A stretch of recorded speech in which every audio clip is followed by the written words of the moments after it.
Salut les amoureux du ballon rond, on commence cette revue de presse en France avec deux matchs en retard de la 32e journée de Ligue 1. Le Paris Saint-Germain, déjà sacré champion de France, s'est imposé hier soir sur la pelouse de l'OGC Nice 2-1. Et un joueur a enflammé cette rencontre, c'est Bradley Barcola. Comme s'amuse le journal L'Équipe sur sa une ce matin, Barcola est en campagne. Auteur d'un but et d'une passe décisive, l'attaquant parisien a fait son festival au bon moment puisque Didier Deschamps annoncera aujourd'hui la liste des Bleus pour l'Euro 2024.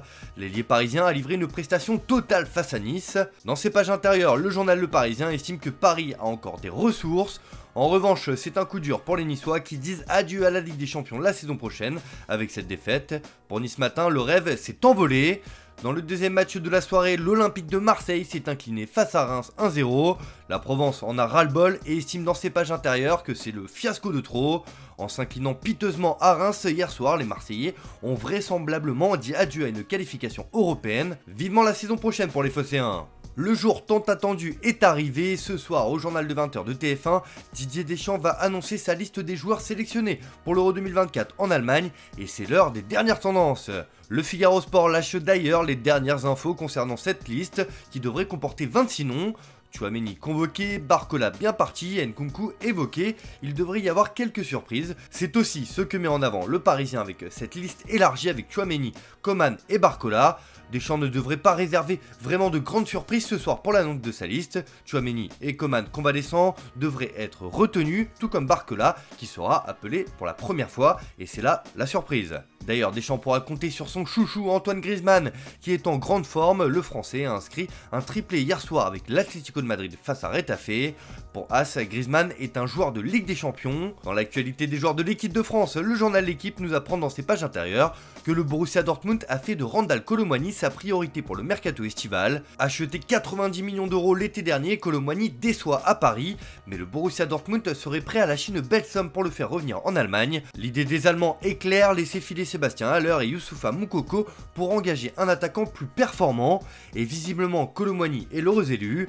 Le BFORB qui serait également intéressé par Serhou Guirassy aimerait obtenir un prêt avec option d'achat, mais serait disposé à payer jusqu'à 50 millions d'euros pour un transfert sec, une somme qui reste éloignée de l'investissement consenti par le PSG en 2023, sauf que le club de la capitale sait très bien qu'il ne retrouvera jamais sa mise. Reste également à savoir si les champions de France voudront le laisser filer, eux qui ont déjà l'après Mbappé à gérer. De son côté, Dortmund espère convaincre Kolo Muani de revenir en Allemagne. Affaire à suivre. Sinon, ça jouait aussi hier en Première Ligue. Manchester United a réalisé la bonne opération dans un match à rebondissement face à Newcastle en s'imposant 3-2. Le Manchester Evening News met en avant Amad Diallo sur sa une ce matin. Amad pour les garçons, Mainoo, Amad et Ojloun donnent la victoire aux Red Devils. Une victoire qui permet aux Mancuniens de croire encore à une qualification européenne pour la saison prochaine. C'est ce que met en avant le Daily Express ce matin qui évoque aussi la victoire de Chelsea sur Brighton avec un but de Christopher Nkunku. Mais à United, ce qui fait l'actualité, c'est aussi l'avenir de Bruno Fernandes qui serait courtisé par le Bayern Munich.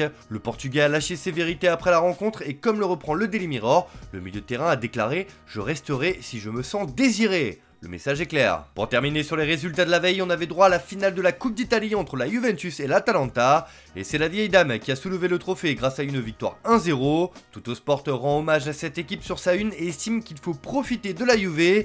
L'Atalanta et l'arbitre Maresca ont été battus avec un super Vlahovic, rapporte le quotidien, car il y a eu des tensions entre Max Allegri et l'arbitre de la rencontre. Même son de cloche en une du Corriere dello Sport qui met en avant Max Allegri qui a sans doute remporté son dernier trophée avec les Bianconeri. Allegri part avec un trophée, rapporte le quotidien. Enfin, la Gazzetta dello Sport parle de joie folle pour la Juve avec ce titre. La vieille dame sauve donc sa saison en remplissant un peu plus son armoire à trophées. On file en Allemagne où, comme au FC Barcelone, on est en train d'assister à un incroyable retournement de situation. Alors que Thomas Tuchel avait annoncé son départ du Bayern Munich en fin de saison, malgré son contrat jusqu'en 2025, l'ancien coach du PSG pourrait bien rester.